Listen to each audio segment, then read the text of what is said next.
और एसएससी की अगर मैं पर्टिकुलर बात करूँ तो मैंने टेस्ट सीरीज को 2 पार्ट में बांटा था। पेपर 1 की जो टेस्ट सीरीज थी उसको 2 पार्ट में बांटा था। एक फुल मॉक को, जो फुल थे आई थिंक 10 या 11 थे, एग्जैक्ट मुझे फिगर याद नहीं है, और जो सब्जेक्ट के टेस्ट थे उसको मैं नॉलेज एनहेंस करने के लिए सॉल्व करता था। और जो फुल मॉक थे उसको टाइम मैनेजमेंट के लिए मैं मेनली यूज करता था कि मेरा टाइम मैनेज अच्छा हो जाए। बिल्कुल, कि जब आपके आसपास शोर हो रहा हो तो या तो आप अपनी आवाज़ इतनी बुलंद करो कि आप सबसे ऊपर रहो, या तो वार उस समय करो जब सब सो रहे हो। Yes sir.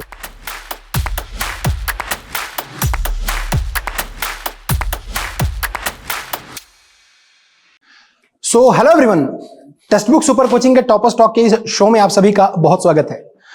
जैसा कि मैं हमेशा अपनी कविताओं से आगाज करता हूं किसी का, तो आज भी मैं वही कर रहा हूं। एक कविता से मैं शुरुआत करता हूं कि तुम्हारी शख्सियत से ये सबक लेंगी नई नस्लें कि वही मंजिल पे पहुंचा है जो अपने पांव चलता है, मिटा देता है कोई नाम तक भी खानदानों के, किसी के नाम से मशहूर होकर गांव चलता है। सो इस बार एसएससी जेईई 2023 के एग्जाम में अपने परचम को उज्जवल करते हुए और अपने परिवार और हम सबको आनंदित करने वाले उज्जवल आनंद जी का मैं आप स्वागत करता हूं और आप सभी से उनको मिलाना चाहता हूं। प्लीज वेलकम उज्जवल आनंद।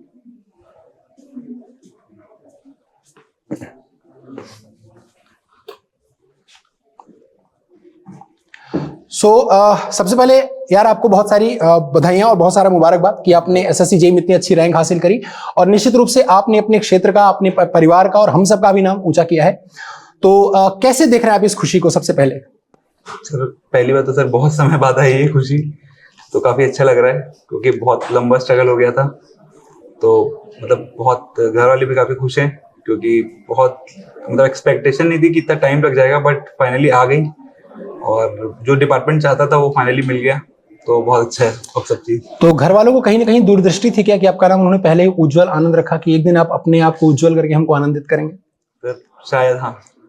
अच्छा, तो उज्जवल कैसे स्टार्ट किया अपनी जर्नी? मतलब आजकल के टाइम में, जिस टाइम में इतना ज्यादा मैकेनिकल में कंपटीशन है, कहीं ना कहीं लोग बहुत लैग कर रहे हैं और मेंटली भी परेशान बच्चे हो जाते हैं कि सर मैकेनिकल में वैकेंसीज कम आती हैं एंड बहुत स्ट्रगल बहुत ज्यादा है।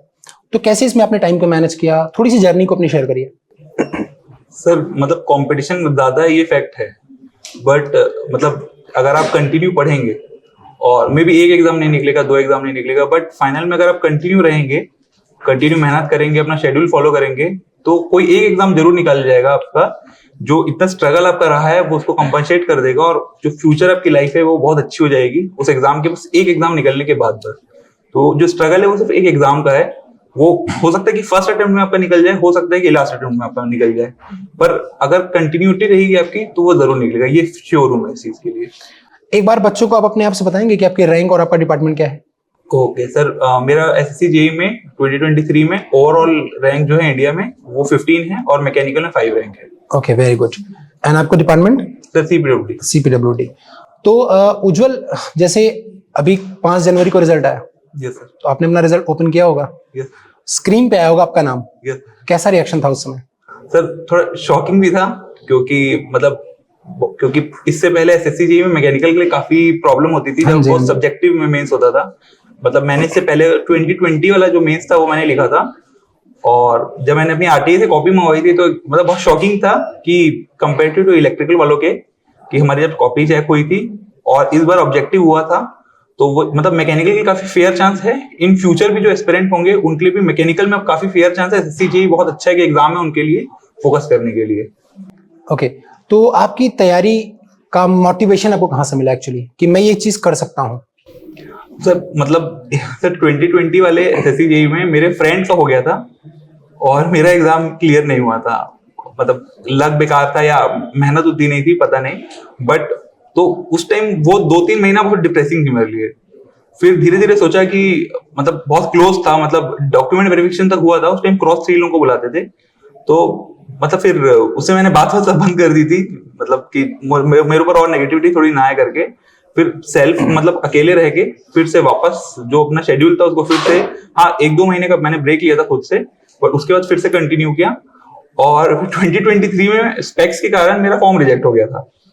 तो फिर एकदम फिर 2-3 महीना फिर डिप्रेसिंग था, बट जब इस बार का नोटिफिकेशन आया और मैंने फोटो भी और अच्छी डाली जो स्पेक्स नहीं थे, और जब ऑब्जेक्टिव हुआ कि जब CPD 2 ऑब्जेक्टिव था तो मतलब एक थोड़ी श्योरिटी आ गई थी कि अब ये एग्जाम पक्का निकल ही जाएगा, पर इतनी अच्छी रैंक आएगी इसकी श्योरिटी नहीं थी, बट कोई ना कोई पोस्ट मिल जाएगी, ये ऑब्जेक्टिव होने के बाद CBT 2 के ये फील थोड़ा अंदर से हो गया था। अच्छा, मतलब वो बात जो कही गई है कि अगर दोस्त फेल होता है तो दुख होता है, लेकिन पास होता है तो ज्यादा दुख होता है। बहुत ज्यादा दुख हुआ मतलब आपके साथ। चलिए, तो थोड़ी सी बताइए आपने कैसे स्ट्रेटजी फॉलो करी, मतलब कैसे टेस्ट सीरीज आपने अटेम्प्ट करी, या कैसे आपने मॉक टेस्ट दिए, या कैसे आपने स्टडी मटेरियल को रेफर किया, थोड़ा सा बताइए। सर टेस्ट सीरीज तो टेक्स्ट बुक की ही दी थी मैंने, और मतलब जो टेक्स्ट बुक के अगर CBT 1 को आप देखेंगे तो उसमें सब्जेक्ट वाइज भी टेस्ट रहते हैं और फुल मॉक भी रहते हैं। तो फुल मॉक का मेन काम मैं फुल मॉक इसलिए मैंने दी थे ताकि जो मतलब फ्रेम ऑफ माइंड है 2 आवर में 200 क्वेश्चंस का, कि वो थोड़ा सॉल्व हो जाए कि आपको कितना सेक्शन पे कितना टाइम देना है। बिल्कुल। अगर रीजनिंग में आपने बहुत ज्यादा टाइम दे दिया तो फिर टेक्निकल में आपके जो बेसिक एरर है वो बहुत बढ़ जाएंगे, जो आपके आने वाले क्वेश्चंस भी है जो आपको सही लग रहे हैं पर आप जल्दी में आप उसको गलत टिक करके आ जाएंगे। तो जो फुल मॉक का था मैंने उसके लिए दिया, और सब्जेक्ट के जो टेस्ट सीरीज थे वो क्वेश्चंस के लिए और जो अपनी नॉलेज चेक करने के लिए उसके लिए दिए थे। तो ये दो इस टाइप से मैंने डिवाइड किया था अपनी प्री की स्ट्रेटजी को, और मेंस के लिए तो प्रॉपर टेक्निकल था, तो वो तो सीधा पूरा सब्जेक्ट कंप्लीट करके डायरेक्ट पेपर 1 फिर रिवाइज करके फिर सब्जेक्ट मतलब टेस्ट 2 टेस्ट 3 5 टेस्ट थे और 2 लाइव टेस्ट मैंने दिए थे टेक्स्ट बुक के। अच्छा, कुछ बच्चों से हमने और बात करी है जो भी सिलेक्ट हुए SSC में, तो उन्होंने बोला मेरे को बोला कि सर जैसे हम जब कभी टेस्ट सीरीज को अटेम्प्ट करते थे या अभी हम कब टेस्ट देते थे, तो आप देखोगे जब टेक्स्ट बुक में आप कोई टेस्ट सॉल्व करते हो तो नीचे का था ना कंफ्यूजन पॉइंट। हाँ, yes, आप देखेंगे मतलब कहाँ पे आप कंफ्यूज हो सकते हो। उन्होंने भाई बहुत सारे बच्चों ने मुझे बोला कि हम इसका ना अपने शॉर्ट नोट में नोट कर लेते थे, तो ये हमको बहुत फायदा करता था। कहीं ना कहीं हो सकता है इससे कहीं ना कहीं क्वेश्चन फंस जाते हैं। तो मतलब बड़ी इंस्पायरिंग जर्नी रही, और मैंने सुना आपने अभी हाल में और भी बहुत सारे एग्जाम क्रैक किए हैं। यस सर, अभी और चलिए ठीक है। तो मतलब वो होता है कि अगर आपके अंदर कंटिन्यूटी होती है तो आपको कहीं ना कहीं उसका मतलब रिवॉर्ड जरूर मिलता है।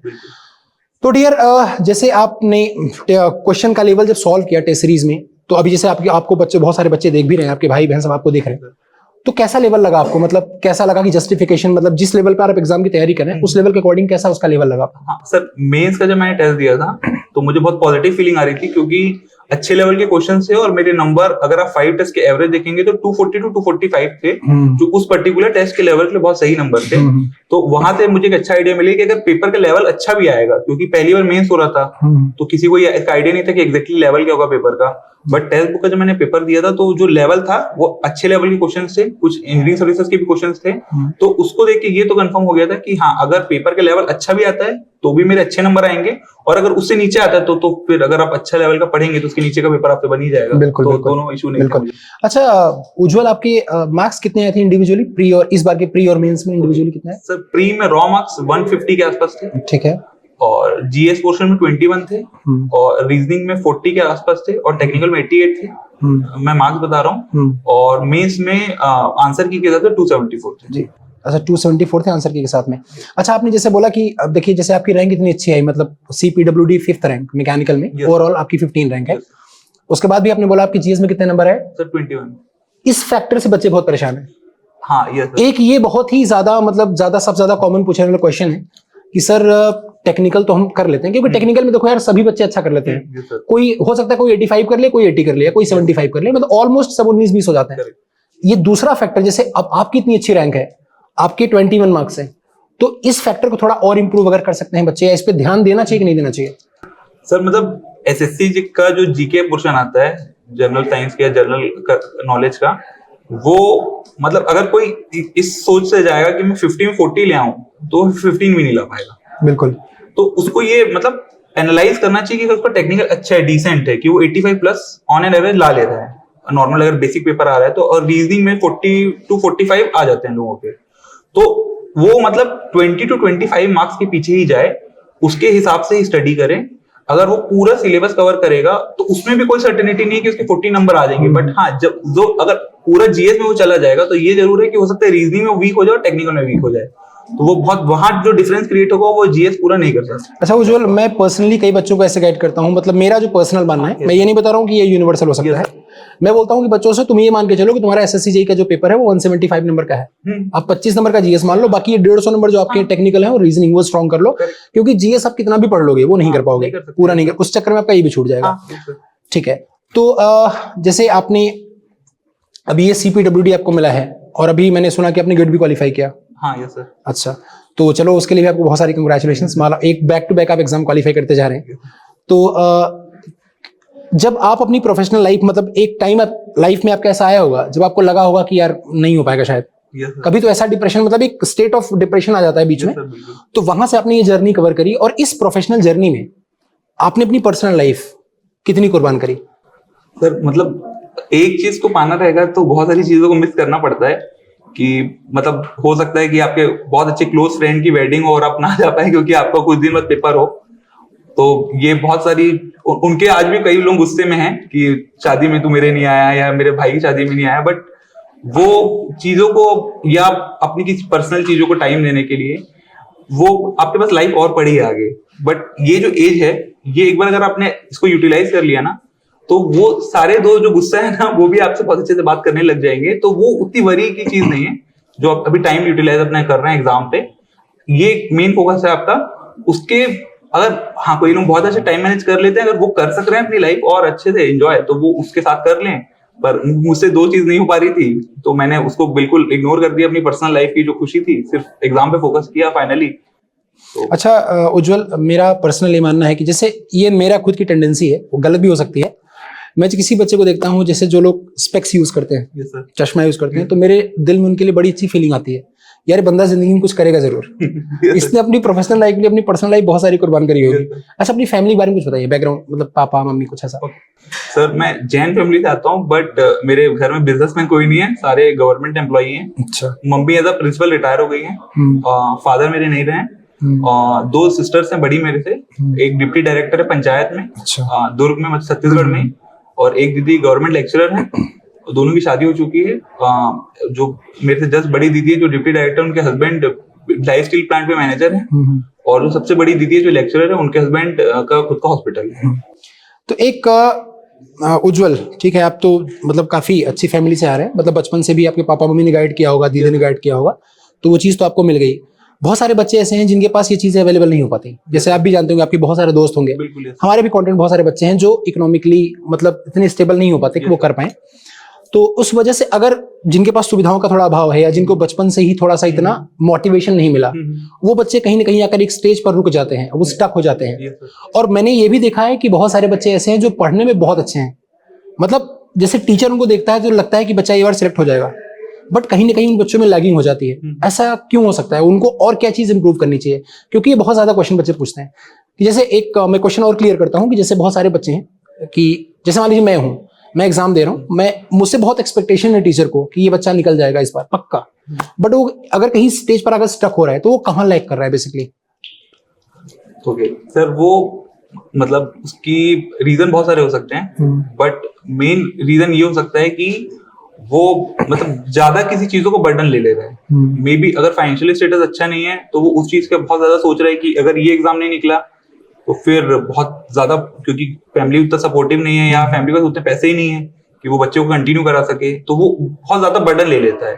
तो मतलब मेरे हिसाब से उस चीज में ना उसको उतना इन्वॉल्व नहीं होना चाहिए। उसका मेन एम उसको सिर्फ, हाँ ये बोलना बड़ा आसान है कि आपको ऐसा करना है, पर मैं भी वो बहुत नेगेटिव फेज से गुजरा हूँ, बहुत ताने सुने हैं, क्योंकि मेरा फर्स्ट अटेम्प्ट में ही पेपर नहीं निकला है। मैंने बहुत बार अटेम्प्ट किया है, बहुत बार फेल हुआ हूँ, बट हाँ ये अगर आपको ये चीज फिक्स्ड है कि मुझे एग्जाम निकालना ही है कैसे भी, तो वो एक आपको खुद से मोटिवेशन देगा। और जनरली मैं ये सोचता था कि ये पेपर निकल गया तो उसके बाद क्या फर्क आ जाएगा चीजों का, जो अभी नहीं है मेरे पास। तो वो चीज मुझे काफी मोटिवेट करती थी। और मैं लोगों को ये भी बोलता हूँ, अपने जो दोस्त हैं, कि अगर आपको कोई भी स्ट्रगल है तो आप ये सोचो कि अगर आपने ये चीज अचीव कर ली तो इसके पहले आपकी लाइफ कैसी थी, उसके बाद कैसी लाइफ है, वो जो ड्रास्टिक चेंज है वो आपको फील करना चाहिए मोटिवेशन के लिए। एक थोड़ी सी स्ट्रैटेजी शेयर करिए बच्चों को, एग्जैक्टली कैसे पढ़ना चाहिए। मतलब सबका तरीका अलग अलग हो सकता है, आपका तरीका क्या था वो थोड़ा सा शेयर कर सकते हैं अगर आप कंफर्टेबल है शेयर करने में तो। नो इशू सर, क्योंकि यार अब तो आप जो चाहते थे आपको तो मिल ही गया है ना। कोई दिक्कत नहीं इसमें। सर मैं मतलब मैं नाइट में ही पढ़ता हूँ। जब मैं स्टडी करता था तो मैं नाइट में करता था, डे में मुझसे नहीं होती थी स्टडी, क्योंकि बहुत सारे डिस्ट्रैक्शंस रहते थे और मेरा नेचर भी थोड़े डिस्ट्रैक्टेड होने वाला ही है। तो उसका मैं सिर्फ सिंपल सा तोड़ लाया था कि अगर मैं रात को पढ़ूंगा तो कोई ज्यादा डिस्टर्बेंस करने के लिए लोग जगह ही नहीं रहेंगे। तो अगर मैं 6-7 घंटा भी अगर रात को बैठ गया तो अगर मैं इफेक्टिवली 3 या 4 घंटे भी इफेक्टिवली पढ़ ली तो एग्जाम निकल जाएगा।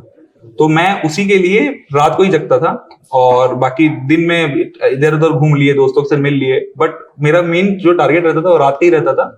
और सेक्शन वाइज में पढ़ता था कि अगर एसएससी की पर्टिकुलर मैं बात करूँ तो थोड़ी देर के लिए जीएस पढ़ता था, जितना मुझे नंबर चाहिए था फाइनली मुझे मिल गया उतना नंबर। मैं 18 to 20 सोचा था और 21 मेरे मार्क्स आ गए, तो डिवाइड कर लिया था जीएस में और कुछ क्वेश्चन टेक्निकल में, और रीजनिंग में बहुत कम सॉल्व करता था क्योंकि गेट का पेपर मैंने दिया था सर, तो रीजनिंग मुझसे हो जा रही थी वहां पे। पर जीएस मेरे लिए बिल्कुल नया था, टेक्निकल स्टूडेंट को वैसे भी जीएस पढ़ना बिल्कुल पसंद नहीं है, और एसएससी का जीएस थोड़ा वियर्ड भी आता है कंपेयर टू अदर एग्जाम। तो वो मैंने फॉलो कर लिया था पेपर को, तो उससे मुझे समझ आ गया था कि जीएस को थोड़ा सा केयर करके ध्यान देना। तो जीएस सिलेक्टिव मैंने पढ़ा था, एकदम ज्यादा डिटेल में नहीं पढ़ा था। करंट अफेयर भी मैंने इंपॉर्टेंट टॉपिक्स पढ़े थे, और हाँ करंट अफेयर का एक चीज मैं ऐड करना चाहूंगा कि एसएससी जी के लिए 2 साल का करंट अफेयर पढ़े, क्योंकि वो 1 साल का करंट अफेयर जो करंट है उसको भी मानता है, और 1 साल की जो पुरानी हिस्ट्री है उसको भी कंसिडर करंट अफेयर। बिल्कुल बिल्कुल बिल्कुल। तो 2 साल का करंट अफेयर पढ़े, सिलेक्टिव टॉपिक पढ़े, 8-10 करंट के टॉपिक हैं, उससे कुछ क्वेश्चंस आ गए तो आपका वो 20 नंबर का जो बार है वो फिक्स हो जाएगा। अच्छा, आपने जो बात बताई कि दिन में आपको डिस्ट्रैक्शन फील होता था, तो बेसिकली आप रात में प्रिपेयर करते थे। ये कहीं ना कहीं जो बच्चे हमको लाइव देख रहे हैं उनके लिए एक मतलब सबक भी है, या उनके लिए एक आप बोल सकते हैं कि उनको एक आप ज्ञान भी एक दे रहे हैं कि देखिए इससे बच्चे क्या समझ पाएंगे, मतलब मुझे क्या समझना चाहिए। अगर मैं स्टूडेंट होता मैं क्या समझता कि जब आपके आसपास शोर हो रहा हो तो या तो आप अपनी आवाज इतनी बुलंद करो कि आप सबसे ऊपर रहो, या तो वार उस समय करो जब सब सो रहे हो, अगर आपको युद्ध जीतना है तो आपने दूसरी वाली स्ट्रेटजी को फॉलो किया। चलो बहुत अच्छा लगा यार। मतलब वो कहते हैं ना कि जो विनर होता है ना वो थोड़ा सा अलग करता है बाकी सबसे, उनकी स्ट्रैटेजी थोड़ी अलग होती है, करते सब वही है पर स्ट्रैटेजी थोड़ी सी अलग होती है, और कहीं ना कहीं स्ट्रैटेजी की वजह से आज आप इतनी अच्छी रैंक पर पहुंच गए और इतना अच्छा डिपार्टमेंट आपको मिला है। एक बार बच्चों को थोड़ा बताइए कि टेक्स्ट बुक की टेस्ट सीरीज के बारे में बच्चों को थोड़ा सा गाइड करिए। बच्चे मुझे पूछते हैं कि सर मतलब कैसे हम करें, तो आप बताइए, क्योंकि मैं तो टीचर हूं, अगर मैं बोलूंगा तो उनको लगेगा ये टेक्स्ट बुक में है, लेकिन अगर आप सिलेक्टेड हो आप बोलोगे तो उनको लगेगा कि हाँ कि वास्तव में कि कितना वर्थफुल रहा आपके लिए, क्वेश्चन का लेवल कैसा रहा, कितना वर्थफुल रहा आपको, कितना गाइडेंस उससे मिला। सर टेक्स्ट बुक की टेस्ट सीरीज सिर्फ मैं एसएससी जेईई के लिए नहीं, मैं अदर एग्जाम के लिए भी दिया हूँ। जो 2021 में आई थिंक यूपीपीएससी एई का आया था, वहां से मैंने पूरे टेस्ट अच्छे से दिए थे। और एसएससी जी की अगर मैं पर्टिकुलर बात करूं तो मैंने टेस्ट सीरीज को 2 पार्ट में बांटा था। पेपर 1 की जो टेस्ट सीरीज थी उसको 2 पार्ट में बांटा था। एक फुल मॉक को, जो फुल थे आई थिंक 10-11 थे, एग्जैक्ट मुझे फिगर याद नहीं है, और जो सब्जेक्ट के टेस्ट थे उसको मैं नॉलेज एनहेंस करने के लिए सॉल्व करता था, और जो फुल मॉक थे उसको टाइम मैनेजमेंट के लिए मैं मेनली यूज करता था कि मेरा टाइम मैनेज अच्छा हो जाए बिल्कुल उससे। तो अगर कोई भी न्यू स्टूडेंट अगर टेस्ट अटेम्प्ट कर रहा है तो वो सब्जेक्ट और चैप्टर के जो टेस्ट हैं उसको बिल्कुल सॉल्व करे। वो कई लोग ये होते हैं कि अचानक से फुल मॉक दे देंगे और फिर मेन एग्जाम में बोलेंगे अरे इस टेस्ट सीरीज से तो उतना अच्छा आया नहीं। तो अगर आप सीरियस है, क्योंकि अभी बहुत टाइम है, 4 to 5 मंथ बहुत होते हैं एसएससी जेईई पेपर के लिए तैयारी जो सीरियसली करना चाह रहा हो, तो इनफ टाइम है आपके पास। सब्जेक्ट चैप्टर सारे आप टेस्ट कंप्लीट करें टेक्स्ट बुक के, और जब आपका एक बार सिलेबस कंप्लीट हो जाए तो देन आपको फुल मॉक की तरफ जाना चाहिए। ठीक है, कुछ मैसेज देना चाहेंगे बच्चों को अपनी तरफ से, मतलब जैसे आपसे अगर आपके छोटे भाई के नाते अगर आप कोई गाइडेंस करना चाहे बच्चों को जो आपको लाइव देख रहे हैं इस समय। सर जैसे बच्चे यार ना कई बार होता है कि एक बार सिलेक्शन नहीं हुआ तो बच्चे टूट जाते हैं अंदर से। Yes sir. तो वो टूटना नहीं है, वो बने रहना है। तो थोड़ा सा उसके रिगार्डिंग बच्चों से कुछ अगर आप शेयर कर सकें, कुछ लास्ट मैसेज दे सके बच्चों को। तो अगर किसी का कोई पेपर अभी नहीं निकला हो, या इस बार का एसएससी जेईई में कोई किसी का सिलेक्शन नहीं हुआ हो, तो एकदम ज्यादा लो पे नहीं चले जाना है, क्योंकि मैंने एसएससी जेईई के साथ बहुत बार ये झेल चुका है कि 2020 में मेरे फ्रेंड हो गए, मेरा नहीं हुआ। 2022 में मेरी फोटो के कारण मुझे रिजेक्ट कर दिया। अच्छा। तो वो मतलब वो बहुत डिमोटिवेटिंग होता है। फोटो मतलब सही से नहीं लगी? नहीं सर, वो फोटो में उस टाइम पता नहीं क्या नया रूल आया था, स्पेक्स अलाउड नहीं थी फोटो पे। जॉब प्रोफाइल में अलाउड है बट फोटो पे अलाउड नहीं थी। मैंने उससे अच्छे से, क्योंकि मैंने उससे पहले डीबी दिया है सर, तो उसमें मेरी वो फोटो थी जिसमें स्पेक्स था, तो मुझे लगा इस बार भी चल जाएगी फोटो। वो शायद मैंने नोटिफिकेशन अच्छे से पढ़ा नहीं, तो मेरा फॉर्म रिजेक्ट हो गया था, और मेरी उस टाइम भी अच्छी तैयारी हो गई थी 2022 की मैं बता रहा हूँ। तो मतलब अचानक से आपको 6 दिन पहले पता चल रहा है कि आप पेपर नहीं दे पा रहे हैं, तो वो डीमोटिवेशन मुझे भी बहुत आया था। बट ये अब मतलब खुद पे ही थोड़ा यकीन रख लीजिए कि आपने अगर इतनी अच्छी तैयारी की है तो एक बार में भी आपका लक्ष्य साथ नहीं देगा, 2 बार लक्ष्य साथ नहीं देगा, पर तीसरी बार जब आपका पोटेंशियल आपका रैंक से मिल जाएगा तो वो लक वहां क्रिएट हो जाएगा ऑटोमेटिक। चलिए बहुत अच्छी बात है। तो आपने काफी अच्छी बात करी, और हम उम्मीद करेंगे कि आपने जो इनके साथ अपना एक्सपीरियंस शेयर किया है, आप वाली कुर्सी हम खाली रखेंगे, इनमें से कोई ना कोई जरूर आएगा, यहाँ बैठेगा, और अगली बार हम उनका इंटरव्यू कर रहे होंगे। बिल्कुल सर। तो ये मैं उम्मीद जरूर करता हूँ। चलिए बहुत अच्छा लगा यार, आपने हमारे से इंटरव्यू किया, और आप जिस डिपार्टमेंट में जाएं और आप हमेशा देश का नाम रोशन करें, अपना नाम रोशन करें, और अपनी फैमिली को एक मुस्कुराने की वजह जरूर दें। बहुत बहुत शुक्रिया, थैंक यू सो मच हमारे साथ जुड़ने के लिए, और बहुत अच्छा लगा रियली। अगेन आपको बहुत सारा कंग्रेचुलेशन, आज एक अच्छा डिपार्टमेंट और एक अच्छा रैंक हासिल करने के लिए। Thank you so much. Thank you so much sir.